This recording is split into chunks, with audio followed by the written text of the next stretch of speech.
ललित जानता था कि एक न एक दिन तो उसे स्कूल से बाहर निकलना ही पड़ेगा, और ऐसे में उसका सामना ऐसे लंबे चौड़े आदमी से हो सकता था जो उस पर मुक्कों की बरसात कर सकता था।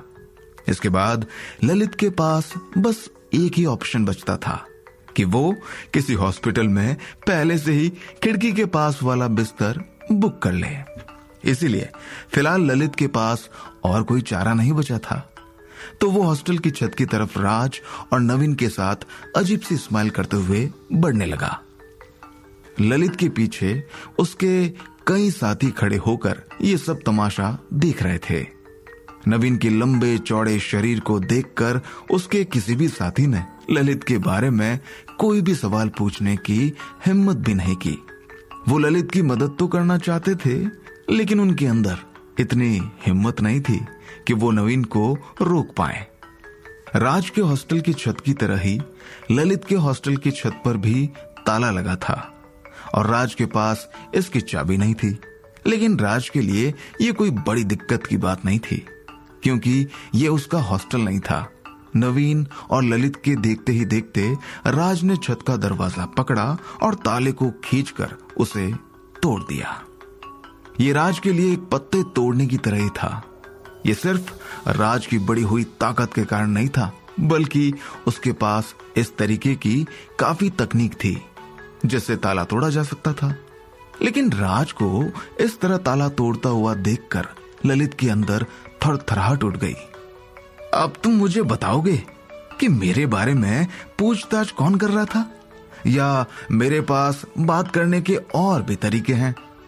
तुम सीधे मुद्दे पर आकर मुझे उसके बारे में बता दो, वरना शायद तुम्हें इसकी बड़ी कीमत चुकानी पड़ सकती है। छत पर पहुंचते ही राज ने तुरंत पूछा, मैं उसके बारे में कुछ ज्यादा नहीं जानता। ललित ने अजीब सी स्माइल करते हुए कहा। उसे ऐसी उम्मीद थी कि राज छत पर पहुंचते ही सबसे पहला सवाल यही पूछेगा। हालांकि ललित ये सवाल सुनना भी नहीं चाहता था, लेकिन उसके पास फिलहाल इसका कोई जवाब नहीं था। जैसे ही ललित ने बोलना बंद किया, राज के चेहरे के एक्सप्रेशन अचानक ही बदल गए। राज का चेहरा अचानक से गुस्से में तमतमा गया। वो अब कभी भी अपना आपा खो सकता था। ललित ये देखकर काफी डर चुका था। रुको एक मिनट, मैं तुम्हें ये बात बता सकता हूँ कि वो कैसा दिखता था। उसकी ऊंचाई मुझसे थोड़ी ही ज्यादा थी। वो थोड़ा दुबला पतला था और उसकी उंगलियां काफी लंबी थी। मुझे लगता है कि आम आदमी के हिसाब से उसकी उंगलियां वाकई बहुत लंबी थी। उसने आंखों पर चश्मा लगाया था और वो काफी बड़ा था, इसीलिए मैं उसका चेहरा ध्यान से देख नहीं पाया। हालांकि उसके होठ काफी बड़े थे। मुझे और ज्यादा कुछ याद नहीं आ रहा। मैंने जितना देखा उतना सारा का सारा तुम्हें बता दिया। इसके अलावा मुझे और कुछ भी नहीं मालूम है। तुम्हें मेरी बात पर भरोसा करना ही होगा। ललित ने तुरंत जवाब दिया। बस इतना ही? राज ने कहा और उसका चेहरा गुस्से से और भी लाल हो गया। राज को ललित की हरकत वैसे भी पसंद नहीं आई थी। चंद पैसों के पीछे ललित ने उसकी सारी जानकारी एक अनजान आदमी को दे दी थी, जो कि शायद राज की जान के पीछे पड़ा था। ललित की इस नासमझी का खामियाजा अब राज को ही भुगतना था। हाँ, एक बात और, भले ही वो अपनी आवाज बदलकर बोलने की कोशिश कर रहा था, लेकिन मुझे लगता है कि वो हरिद्वार में ही कहीं रहता है, या शायद ऋषिकेश में। मैं बचपन में इन जगह पर रहा हूँ, इसीलिए मुझे यहाँ की बोली अच्छे से समझ में आ जाती है। ललित ने जल्दी जल्दी बोलते हुए कहा। राज को पता था कि देहरादून में हरिद्वार और ऋषिकेश के काफी लोग रह रहे थे, जिससे राज को इतना यकीन तो हो गया था कि जिसने भी उसके बारे में पूछताछ की थी वो भूत के लिए ही यहाँ आया था। इसके अलावा मुझे इसके बारे में कुछ और नहीं पता। साथ ही साथ मैंने उसे तुम्हारे बारे में कुछ ज्यादा नहीं बताया। मैंने बस तुम्हारे घूमने फिरने की जगह और तुम्हारे कुछ खास दोस्तों के बारे में ही उसे बताया था। शायद ये सब बातें तो तुम्हारी क्लास का हर लड़का जानता होगा, और ऐसी बातें तो किसी से भी पता चल सकती है। इसके अलावा मुझे तुम्हारे बारे में ज्यादा कुछ भी नहीं पता था। हाँ, एक बात और, उसने मुझे जितने भी पैसे दिए वो सारे के सारे मैं तुम्हें देने के लिए तैयार हूं। ललित ने अपनी जेब से नोटों का बंडल निकालते हुए कहा। उसे लग रहा था कि वो राज को पैसे देकर बहला सकता था। नोटों को देखकर राज का गुस्सा और भी ज्यादा भड़क गया। सिर्फ इन्हीं पैसों की वजह से ही ललित ने राज की सारी खुफिया जानकारी उस आदमी को दे दी थी, जिससे उसकी जिंदगी पर खतरा मंडराने लगा था। अब अगर राज ने इस मामले को जल्दी से जल्दी नहीं निपटाया तो उसके परिवार और दोस्तों पर भी खतरा मंडरा सकता था, और राज को इस चीज से सख्त नफरत थी। राज ने तुरंत ही ललित को कॉलर से उठाया और अपनी तरफ खींचा। राज ने दूसरे हाथ से एक मुक्का बनाया और ललित के मुंह पर दे मारा। इस तरीके की चीजें करने की पूरी तरह से मनाही थी, लेकिन दोस्ती यारी तोड़ने के मामले में लोग ऐसी मारपीट कर दिया करते थे। जैसे ही ललित के मुंह पर मुक्का पड़ा, वो हवा में उछल गया। उसके मुंह से खून निकलने लगा और उसके कुछ दांत भी टूट गए। जमीन पर गिरते ही ललित का चेहरा काफी सूजा हुआ लगने लगा। राज ने यह मुक्का मारते समय अपनी ताकत को रोक लिया था, वरना गुस्से में राज एक मुक्के से ही ललित को अस्पताल में भर्ती करवा सकता था। फिलहाल राज ने उसके कुछ दांत ही तोड़े थे और ललित के चेहरे पर बस सूजन ही आई थी। मुक्का पड़ने के बाद ललित दर्द से करा रहा था। इसके अलावा उसके पास करने के लिए कुछ नहीं था। हालांकि उसका चेहरा काफी बुरी तरह से सूज गया था और उसके काफी दांत टूट गए थे, जिस कारण उसके रोने की आवाज काफी अजीब लग रही थी। इसीलिए वो ज्यादा तेजी से रो भी नहीं पा रहा था। आज से मेरे बारे में तुम्हें जितना भी पता है वो सब भूल जाना, वरना अगली बार मैं तुम्हें इतने धीमे से मुक्का नहीं मारूंगा। इसके अलावा तुम्हारे सूजे चेहरे और टूटे दांतों के लिए तुम बाकी लोगों को बताने के लिए अच्छा सा बहाना भी ढूंढ लेना। मुझे नहीं पता कि तुम क्या कहने वाले हो, भले ही तुम्हें ये क्यों ना कहना पड़े कि तुमने खुद को मुक्का मार लिया और जमीन पर गिर गए। अगर मेरे बारे में कुछ भी बोलने की हिम्मत की तो उसका अंजाम तुम्हें अच्छे से पता है। मुझे पूरी उम्मीद है कि मैं तुमसे दोबारा कभी नहीं मिलूंगा। राज ने अपनी मुट्ठी से खून पोंछते हुए कहा। राज भी नहीं चाहता था कि वो अगली बार ललित से मिले, क्योंकि अब शायद अगली बार राज अपने गुस्से को रोकने में कामयाब भी नहीं हो सकता था। ऐसे मौकों पर तो शायद बड़े से बड़ा जादूगर भी खुद के गुस्से को रोकने में नाकामयाब हो सकता था। इसके बाद राज और नवीन छत से चले गए। अब सिर्फ छत पर ललित था, जिसके सारे नोट जमीन पर बिखरे हुए थे और जो रो रहा था। ललित नहीं जानता था कि इन पैसों की मदद से वो नए दांत लगवा भी सकता था या नहीं, क्योंकि आजकल नए दांत लगवाना काफी महंगा हो गया था। राज, तुम्हें इस बात का डर तो नहीं कि ललित स्कूल में तुम्हारी शिकायत कर देगा? ऐसा हुआ तो शायद तुम्हें स्कूल छोड़ना भी पड़ सकता है, नवीन ने चलते चलते पूछा। नहीं, मुझे इस बात का कोई डर नहीं है। नहीं, मुझे इस बात का कोई डर नहीं, राज ने बिना डर के कहा। राज के अंदर इतनी शांति देखकर नवीन हैरान रह गया। मैंने ऐसा इसीलिए कहा क्योंकि मैं तो ये भी नहीं मानूंगा कि मैंने उसे मारा। साथ ही साथ तुम्हें ऐसा क्यों लगता है कि तुम इससे बच जाओगे? राज ने पीछे की तरफ मुड़कर नवीन को देखते हुए कहा। तुम्हारा क्या मतलब? मैं ही तुम्हें यहाँ लेकर आया था ना? नवीन ने पूछा। अच्छा ये बताओ, तुम में और मुझ में शक किस पर ज्यादा जाएगा? राज ने पूछा। तुम मुझे फंसा रहे हो? नवीन ने चिल्लाकर कहा। हाँ, मैं तुम्हें फंसा रहा हूं। अगर तुम्हें इसमें कोई दिक्कत है तो मुझे मार कर दिखाओ, राज ने सिर हिलाकर कहा। नवीन जानता था अगर वो राज को छूने की भी हिम्मत करेगा तो उसकी दोबारा से पिटाई हो सकती थी। इसीलिए नवीन के पास ऐसा दोबारा करने का कोई भी मौका नहीं था। नवीन ने दांत पीसते हुए नीचे की तरफ देखा और छत की तरफ वापस दौड़कर चला गया। उसे लग रहा था कि वो भी ललित को धमकाकर अपने आप को इन सब से बचा सकता था। सूरज सिर पर चढ़ चुका था और गर्मी बहुत ज्यादा बढ़ गई थी। ऐसी गर्मी में सभी यही सोच रहे थे कि 1-2 दिन की छुट्टी पड़ जाए। अपनी क्लास शुरू होने के पहले राज शल्य के घर चला गया। उसके पास शल्य से पूछने के लिए कई सवाल थे। अभी उस 5 मंजिला घर के सामने एक शानदार कार खड़ी हुई थी। ऐसी गाड़ियां बहुत ही कम लोगों के पास होती हैं, इसीलिए आमतौर पर शहर में ऐसी गाड़ियां कम ही दिखाई देती थी। शल्य ने इतनी लाजवाब कार खरीद ली। शल्य के घर के बाहर खड़े होकर राज ने मनी मन सोचा, शायद शल्य से मिलने कोई आया है। राज ने अपनी चाबी से घर का दरवाजा खोलते हुए सोचा। राज दरवाजा खोल पाता इसके पहले ही दरवाजा खुल गया। एक लड़की घर के अंदर से बाहर आई। उसकी ऊंचाई बहुत ज्यादा नहीं थी, लेकिन वो काफी ताकतवर लग रही थी। वो अपना हर कदम फूंक फूंक कर रख रही थी, जैसे वो कोई शेरनी हो। उसने अपना सर झुकाया और राज की तरफ देखा। फिर वो दोनों अपने अपने रास्ते चल पड़े। इसके बाद उसने अपनी गाड़ी की डिक्की खोली और उसमें से दवाई का बर्तन बाहर निकाला। फिर उसने उस बर्तन को हवा में उछाला और एक जोरदार लात मारी। बर्तन जोरदार आवाज करते हुए हवा में उड़ गया। इससे राज को ये इतना तो समझ आ गया कि वो लड़की काफी गुस्से में थी। राज ये देखकर काफी हैरान रह गया और उस लड़की को नजरअंदाज करना ही उसे बेहतर लगा।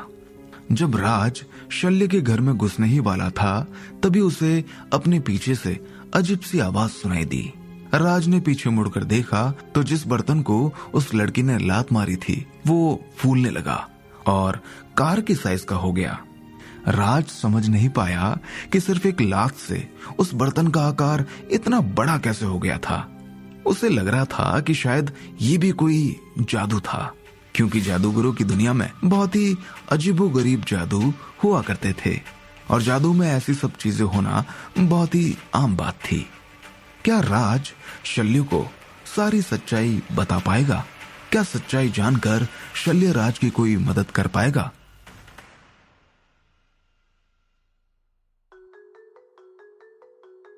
एक दिन मैं भी इन लोगों की तरह जादू करना सीख जाऊंगा।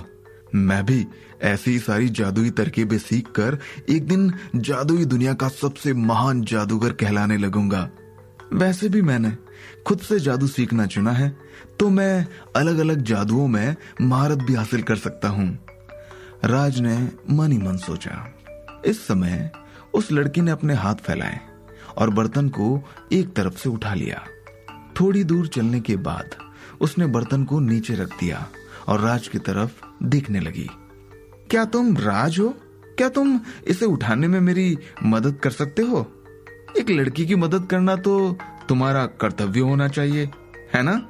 मैंने तो ये भी सुना है कि तुम्हें लोगों की मदद करना अच्छा लगता है। फिर आओ, जरा यहाँ आकर भी अपना हुनर दिखाओ और मेरी मदद कर दो।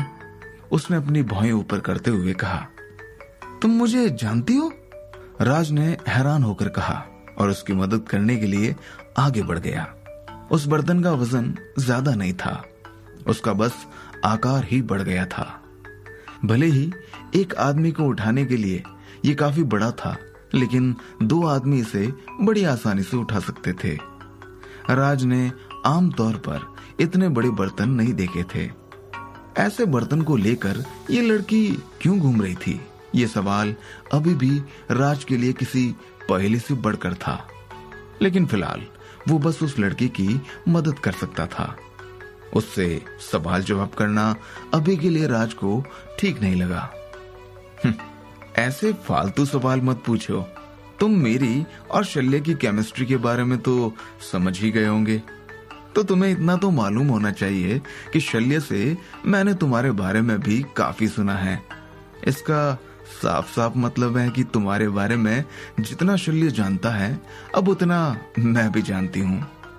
तो अब तुम खुद सोच लो कि तुमने शल्य को कितना बताया था और मैं तुम्हारे बारे में कितना जानती हूँ। लड़की ने बिना किसी एक्सप्रेशन के कहा। हालांकि राज को एक नजर में देखकर शल्य और उस लड़की के रिश्ते के बारे में कुछ भी पता नहीं चल रहा था। क्या आप शल्य की गर्लफ्रेंड हैं? राज ने पूछा। नहीं, अभी तो बस मैं उनकी स्टूडेंट हूँ। मेरा नाम मिस्टी है और अब ये नाम मैं अगले 30 सालों तक नहीं बदलने वाली। शल्य ने मुझसे कहा था कि वो किसी काम में बहुत ही व्यस्त होने वाले हैं, इसीलिए मैं उनको ये दवाई बनाने के लिए बर्तन लेकर आई थी। तुम्हें तो पता ही है कि जब वो किसी काम में लग जाते हैं तो किसी और चीज का ध्यान ही नहीं रखते, इसीलिए उनका ध्यान रखने के लिए किसी न किसी की जरूरत तो पड़ती ही है। वो तो अपने कपड़े तक नहीं धोते और तो और उन्हें खाना खाना तक याद नहीं रहता, इसीलिए अब मैं ही उनके सारे काम करूंगी ताकि वो अच्छे से मन लगाकर अपना काम भी करते रहें और उन्हें कोई समस्या भी ना हो। उस लड़की ने जवाब दिया। हालांकि शल्य की गर्लफ्रेंड होने की बात सुनकर वो काफी खुश भी हो गई थी। बातें करते करते राज और मिस्ट्री दोनों तीसरे फ्लोर पर पहुंच गए, जहां शल्य ने दवाई बनाने का कमरा बनाया था। जैसे ही कमरे का दरवाजा खुला, राज ने बिल्कुल ही एक नए कमरे को देखा और उसके सामने बिल्कुल नया शल्य था। आज शल्य के बाल अजीब तरीके से बिखरे हुए नहीं थे, लेकिन राज शल्य को देखकर काफी हैरान था। अब शल्य के बाल काफी अच्छे तरीके से कंघी कर दिए गए थे और उनकी छोटी छोटी चोटियां बना दी गई थी। उनके सिर पर अभी करीब 20 छोटी छोटी चोटियां थी और शल्य का सिर किसी जंगल की तरह दिख रहा था।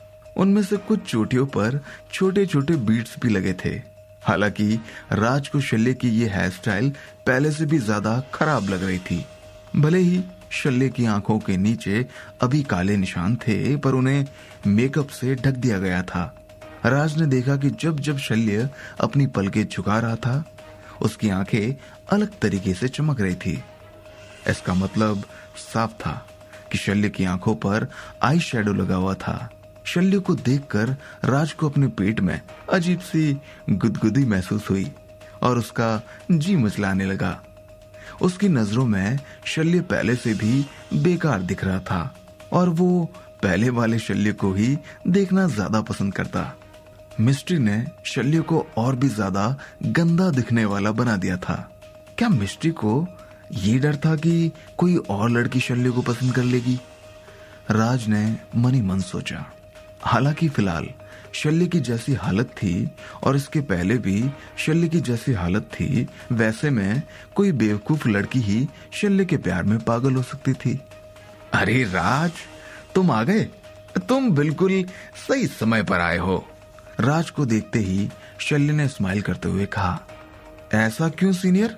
क्या आपको पता था कि मैं आज सुबह ही आने वाला हूं? राज ने पूछा। हाँ बिल्कुल, कल रात तुम्हारे साथ कुछ हुआ होगा, है ना? शल्य ने पूछा। शल्य के सवाल से राज को यकीन हो गया था कि शल्य ने ही कल रात उसकी मदद की थी। हाँ, कल रात कोई मेरे हॉस्टल के कमरे में घुस आया था और वो अपने नुकीले हथियार को मेरे कमरे में ही भूल गया। मेरे कमरे में खून की खुशबू भी आई थी, इसीलिए मुझे लगा कि कुछ तो गड़बड़ हुई थी। राज ने जवाब दिया। अपनी बात पूरी करने के बाद उसने अपनी जेब से वो ब्लेड निकाली और शल्य को दे दी। शल्य ने उस ब्लेड को ध्यान से देखा और राज को वापस दे दिया। तुम्हें क्या लगता है, कल जो भी तुम्हारे कमरे में घुसा था वो तुम्हारे साथ क्या करना चाहता था? शल्य ने पूछा। मुझे लगता है कि मेरे कमरे में शायद बस एक ही आदमी घुसा होगा और वो भी मुझे मारना चाहता था। राज ने जवाब दिया। ऐसा लगता है तुम ज्यादा बेवकूफ नहीं हो, मिस्ट्री ने हंसते हुए कहा। हाँ, तुमने सही कहा। ये ब्लेड खून की बदबू से लथपथ है। इसका मतलब साफ है कि इसके मालिक ने इस ब्लेड से कई हत्याएं की हैं। सच कहूं तो मैं जादूगरों की इस बेदर्द सच्चाई से कभी तुम्हारा सामना नहीं करवाना चाहता था, लेकिन जादूगरों की दुनिया ऐसी है। हम पर समस्याएं बस नेचुरली नहीं आती, बल्कि हमें इंसानों की बनी और जादूगरों की बनी समस्याओं का भी सामना करना पड़ता है। हालांकि पहले ये बताओ राज कि अपने पीछे कातिल पड़े होने की बात जानने के बाद तुम्हें कैसा लगा? शल्य ने स्माइल करते हुए कहा। हालांकि राज शल्य को ठीक तरीके से समझा भी नहीं सकता था कि उसे कैसा महसूस हो रहा था, क्योंकि उसे एक साथ ही कई सारी चीजें महसूस हुई थी। सच कहूं तो पहले तो मैं थोड़ा डर गया था, क्योंकि मैं घोड़े बेचकर सो रहा था, और जब वो आदमी मेरे कमरे में घुसा तो मुझे भनक भी नहीं लगी। यही मुख्य वजह है कि मैं आपसे मिलने आया हूँ सीनियर। मैं थोड़ा चौकन्ना होना चाहता हूँ। थोड़ी देर सोचने के बाद राज ने जवाब दिया, लेकिन फिर मैं थोड़ा एक्साइटेड भी हो गया। कुछ देर संकोच करने के बाद राज ने शर्मिंदगी में कहा, एक्साइटेड? राज, तुम वाकई में काफी अजीब हो, शल्य ने हंसते हुए कहा। हालांकि ये बात वाकई अजीब थी कि अपने कातिल के बारे में जानने के बाद भी राज एक्साइटेड महसूस कर रहा था। अजीब लड़के हो, मिस्टी ने शल्य की बात दोहराई। शल्य और जोर जोर से हंसने लगा। कल मैंने चोरी छुपे ही तुम्हारे शरीर में एक बंदिश लगा दी थी। मुझे माफ करना कि मैंने बिना पूछे तुम्हारे साथ ऐसा किया, लेकिन मैंने ऐसा इसीलिए ही किया था कि बाकी जादूगरों से तुम्हारी रक्षा हो सके। इसके अलावा मैंने उसमें एक खास तरीके की चीज भी मिलाई थी। मैं तुम्हें एक हिंट भी देता हूं, ये मेरी सबसे पसंदीदा चीज थी, शल्य ने शर्माते हुए कहा। वो जानना चाहता था कि राज से बिना पूछे इस तरह की बंदिश लगाना थोड़ा गलत था, लेकिन वो तो बस राज की रक्षा करना चाहता था। हालांकि कल रात ही ये बंदिश किसी ने एक्टिवेट कर दी और उसके अंदर जो भी चीज भरी थी वो निकल गई। सच कहूं तो मुझे नहीं लगता था कि तुम्हें इस बंदिश की जरूरत पड़ेगी। मुझे लगा था कि मेरा पीछा करने वाला आदमी इतना भी पागल नहीं होगा, लेकिन मैंने उसे काफी कमजोर समझा। वो तो पागल कुत्तों की तरह तुम्हारे पीछे पड़ा हुआ है। राज, मुझे माफ करना कि मैंने तुम्हें परेशानी में डाला। थोड़ी देर सोचने के बाद शल्य ने कहा। वो जानता था कि हमला करने के उद्देश्य से ही कोई उसकी बंदिश को एक्टिवेट कर सकता था। शल्य को लग रहा था कि जिसने भी राज की हत्या करने की कोशिश की थी वो उन्हीं लोगों में से था जो उसका पीछा कर रहा था, क्योंकि शल्य ऐसे किसी के बारे में भी नहीं जानता था जो राज के जैसे नौसिखिए जादूगर पर हमला करने के बारे में सोच भी सकता था। लेकिन ये तो अच्छा ही हुआ ना। अब हालांकि कल जो भी तुम्हारे कमरे में घुसा था तुम उसको कभी दोबारा नहीं देख पाओगे, मिस्टी ने स्माइल करते हुए कहा। मिस्टी की बात से ये बिल्कुल साफ साफ साबित हो रहा था कि जिसने भी राज पर हमला करना चाहा था वो मर चुका था। तुम्हें क्या लगता है, क्या ये काफी निर्दयी तरीका था? लेकिन जादूगरों की दुनिया ऐसी ही है। मुझे पता है कि तुम दयालु हो और एक अच्छे लड़के हो, लेकिन कभी भी अपने दुश्मनों पर रहमत मत खाना। ये एक सीनियर के तौर पर मेरी तुम्हें चेतावनी रहेगी, शल्य ने कहा। शल्य समझ चुका था कि राज एक अच्छा लड़का था, क्योंकि असली सेल्फ मेडिटेशन स्क्रिप्चर में राज को खुद से ही मिलना पड़ा था। लेकिन शल्य को इस बात की भी चिंता थी कि अच्छे लोगों के साथ उनके दुश्मन काफी बुरा कर सकते थे। अच्छा होना अच्छी बात थी, लेकिन जादूगरों की दुनिया में ज्यादा अच्छाई काम नहीं आती थी। आप चिंता मत कीजिए सीनियर, भले ही मैं एक अच्छा आदमी हूँ, लेकिन मैं कोई संत नहीं हूँ जिसने दुनिया को बचाने का जिम्मा उठाया है। अपने दुश्मनों के लिए उनको मौत के घाट उतारना ही मुझे सबसे सही लगता है। राज ने थोड़ी देर सोचने के बाद जवाब दिया। तुम वाकई काफी अजीब लड़के हो, मिस्टर ने फिर से कहा। शल्य ने स्माइल करते हुए सिर हिलाया। वो जानता था कि राज के जैसा अपने असूलों पर चलने वाला इंसान कुछ भी करने के काबिल था। हालांकि सीनियर शल्य, मुझे लगता है मुझे आपका शुक्रिया अदा करना चाहिए। अगर आप नहीं होते तो शायद कल रात में मर जाता। जो भी आपका पीछा कर रहा था और जिसने भी मुझे मारने की कोशिश की, शायद वो इस चीज के पीछे थे और अपना बर्फीला मोती आगे की तरफ कर दिया। जब मैंने पंखुड़ी की मदद की थी तो उसने मुझे ये दिया था। ये एक भूतिया मोती है, राज ने आगे कहा। क्या शल्य इस मोती को देखकर सारी सच्चाई समझ पाएगा? क्या शल्य राज को कलंदर के बारे में सब कुछ बता देगा?